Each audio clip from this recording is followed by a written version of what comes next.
For elementary and high school students of color, having a teacher of color as a role model can be life-changing, impacting not only educational outcomes, but also health outcomes. Currently, in Springfield, Illinois, and elsewhere, there is a major shortage of teachers of color. This episode explores what Springfield School District 186 is doing to fill that need by recruiting and supporting the education of future teachers of color.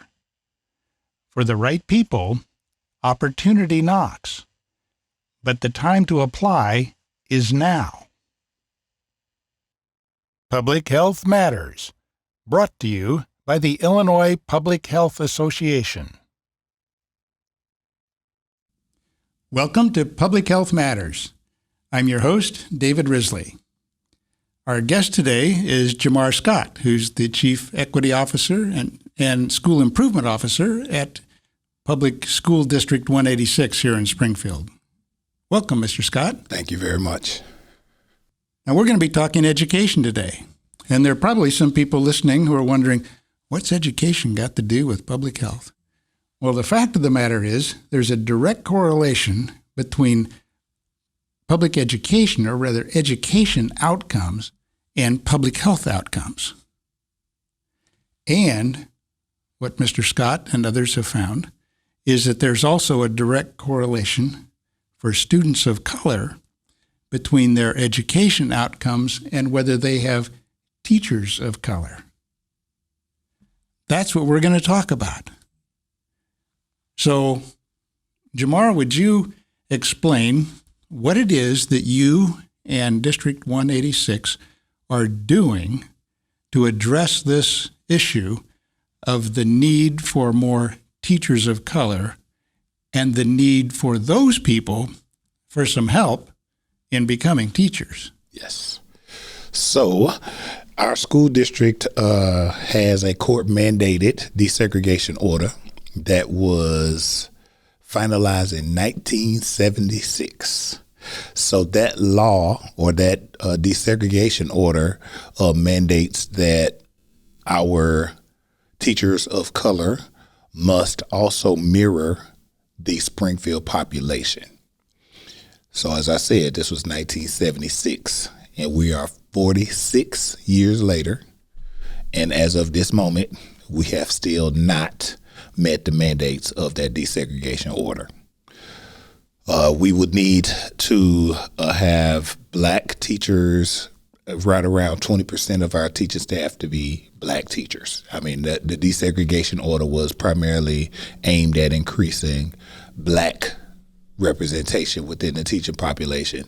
But in addition to that, there is a lot of research that states that educational outcomes for students of color increase greatly with teachers of color in their trajectory. With that in mind, it's not just the students of color that benefit from having teachers of color. All students benefit. So that is one of the reasons we are working diligently to ensure that we can get our African-American teacher population to that 20%. We're also working on every other demographic group: Asian, Hispanic, multiple races, Native American, which is a very difficult demographic to fill, but we are out recruiting and looking for them also. Okay, let's talk about the numbers for just a moment. What percentage, roughly, of the District 186, which is Springfield, Illinois, what percentage of the student population are black? Okay, 45. Now, you said that the court-mandated order required that 20%. Which is the Springfield community city. Which is the community. Yes. Okay, but the student body is 40% black. Which would still be double that 20%, more than double that 20% if and when we reach it. But let's first deal with the mandate, and then deal with proportionality. What is the percentage right now of black teachers? 7.3%. 7.3. 7.3. What's the demographic breakdown of the rest of the teachers? 90% white. 90 point some odd percent white. Okay. Do you have any insight into why that is? Why are there so many more white teachers than there are black or other teachers of color? I think it's really simple when you think about representation. So you typically see families that are college educated with children who become college educated adults. As it relates to teaching, when 90% of the teaching population is white, of course, white students know that this is something they can do and be. Many students of color never have a teacher of color, even today in Springfield Public Schools. So it's difficult for them to aspire to become a teacher. I've never seen myself in this space or anyone like myself in this space. So as I plan my trajectory, that's not something that I immediately consider a possibility. It's a whole lot easier to, you see a lot of kids wanting to be athletes. Why? Because they see a lot of athletes that look like themselves. So we're trying to increase representation so that this whole teacher pipeline struggle to find diverse applicants and teachers won't be as difficult, because I've had multiple teachers that look like myself. So this is a career path that I can see myself pursuing as I get older. Plus, it's not just a career path to become a teacher, but to become college educated and to pursue other professions or other occupations as well, isn't it? Truth. Yes. So again, educational outcomes for students of color depends in large measure on whether they have teachers of color, at least some of their teachers, acting as role models in essence. Okay, so how is the district addressing the obstacles that exist for aspiring teachers? Because you have to go to college. It takes money to go to college. You have to go through student teaching, and it takes money to pay the bills while you're student teaching. How do you address that?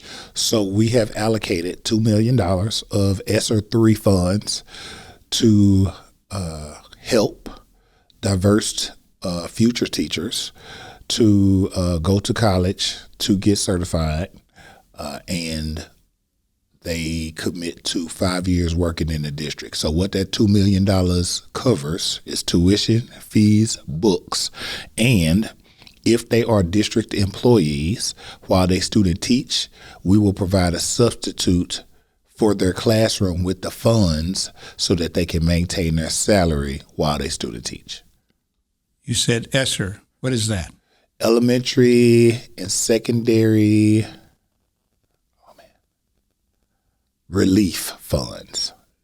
Elementary and secondary relief funds from the government. And where does that money come from? You said that's some of that COVID funding. Like those are the big. The ESSER funding is a piece of the COVID kind of like stimulus package for education, and we've had 3 installments of those funds. This is the last of the 3 installments that we budgeted for this particular program. That makes me think that this is time sensitive, that the money's going to run out, that there's a deadline. So the summer of 24 is the official deadline. We will be able to probably carry over any unused funding into the 24-25 school year, but absolutely by the end of the 24-25 school year, there will be no more ESSER funds. So for the people who are listening to this, the time to move is now. Absolutely. Now, this may or may not work out and be a fit for everybody, but if anybody has any even thought that it might be, they should get in touch with you, I presume. Absolutely. So the reason why we need them to do that, every applicant that we accept into the program has to have a minimum of 60 college credit hours. So an associate's degree or the equivalent of an associate's in terms of credits earned. And the reason being is it typically takes about 2 more years to finish that coursework, and this would give them the 2 years to finish the coursework necessary for them to become educators within our school district. Now, as you look at this and you're thinking about the type of people that you're looking for, can the degree, the associate's degree, be in anything? Absolutely, any associate's degree, because the majority of those credits are kind of prerequisites and transferable to pretty much any university that they will go to. There are some exceptions, but the universities that we have partnered with thus far to make this a reality for Springfield Public Schools are UIS, Millikan, and Grand Canyon University. And again, this is not just limited opportunities, not just limited to people who are black. No. This is people of color. Hispanic, Asian, Native American, multiracial applicants, because all of these students need representation. It's very important. It's important to their educational outcome. That's right. It's not just a matter of racial equity. Right. It's a matter of educational outcomes. Yeah.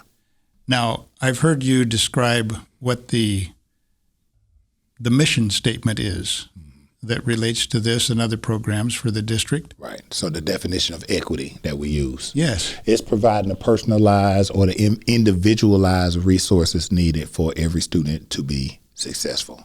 And for Springfield Public Schools, success is defined as college and or career readiness.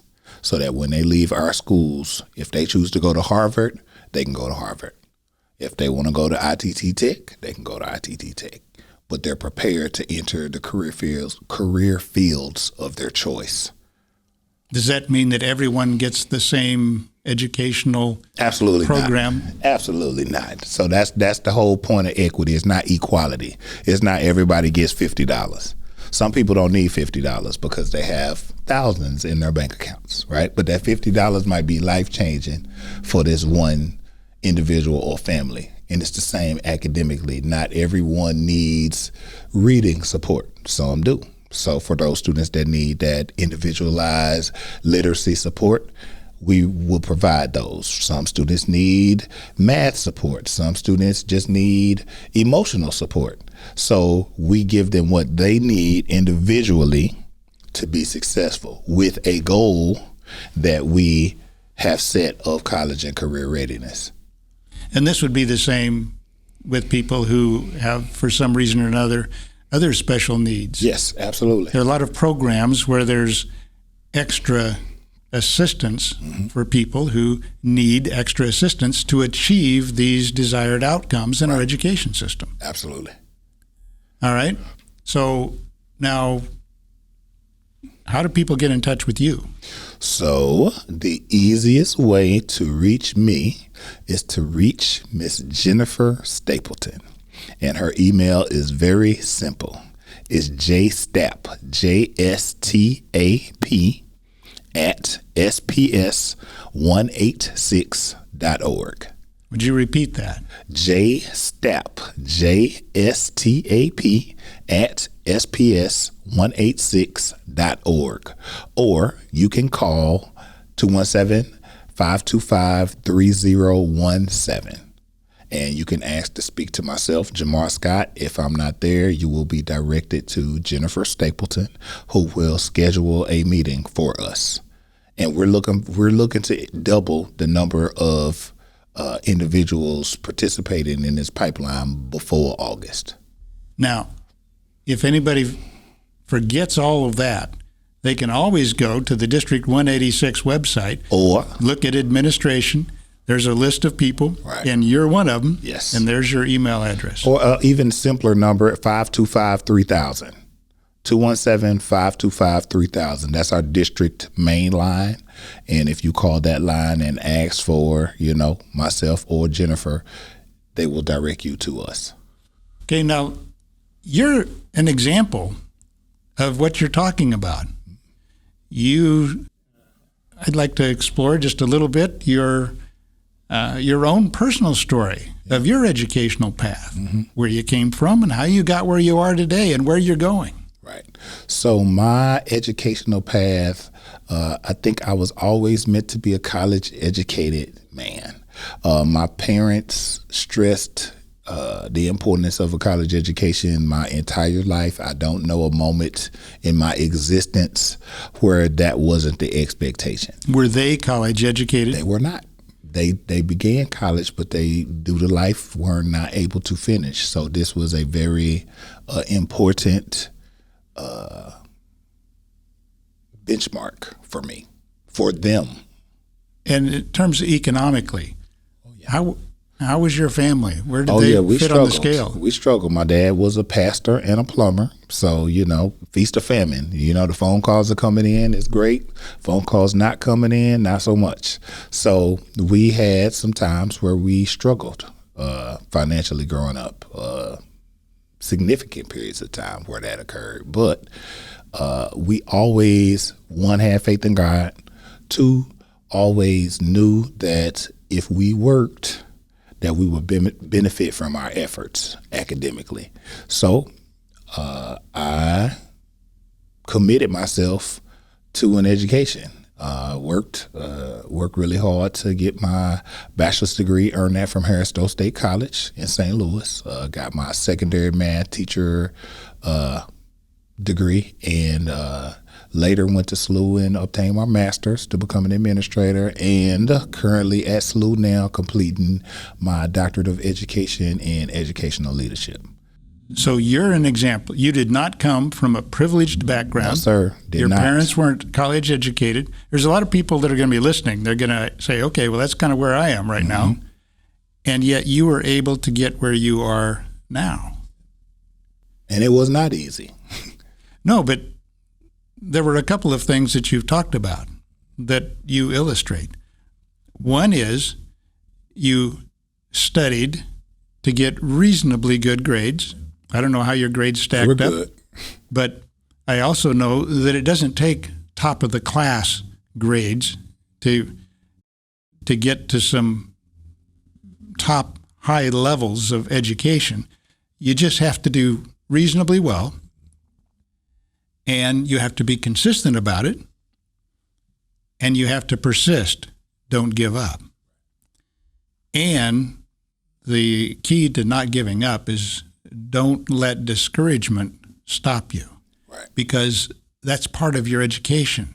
In life, there are many things, circumstances that can discourage people, even delay education. Some people don't pick it up again because they have children, they have economic needs, and later on in life, they pick it up and they pursue it, then they keep moving forward.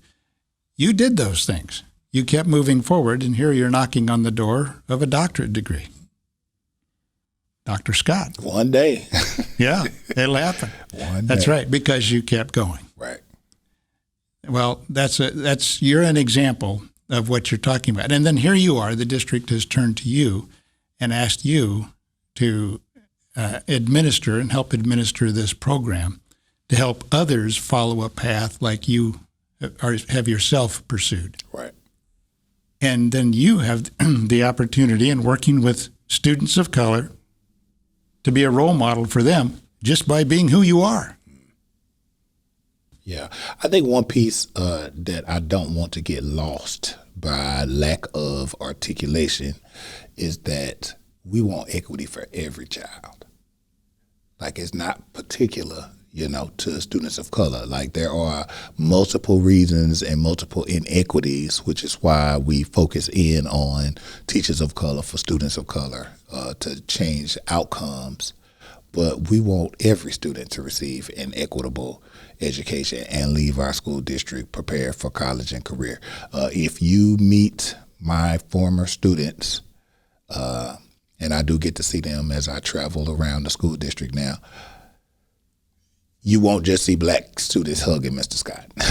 You'll see white students, boys and girls, hugging Mr. Scott. So I want it to be clear, like, we want what's best for every child. Like, that is very important to us as a district and to me as an individual and a human and a Christian all those things. Like, it's really important that we don't get caught up in the world's divisive tactics to say that if we're trying to increase this opportunity for, candidates of color, then we must be opposed to white people. No, we're not. We want the best for every human that is connected to our district in any way, families included. So District 186 wants to achieve these educational outcomes, desirable educational outcomes for all its students, Right. whatever it takes. That's right. I appreciate that in part because in my family, we have had some people with what I'm going to call learning differences. Autism, other abilities. Some people just simply don't learn well in a traditional classroom or in using traditional teaching methods. And so to have a school district that is committed to helping everyone achieve these desirable educational outcomes is important. It is, extremely. Thank you. Thank you for being here. Thank you for sharing that. Yeah. And thank you for exemplifying your message. Well, I appreciate the opportunity. And once again, if you're interested in our diverse workforce pipeline, 525-3000. Ask for Jamar Scott. They'll get you to us.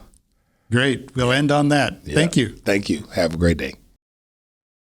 Public Health Matters, brought to you by the Illinois Public Health Association.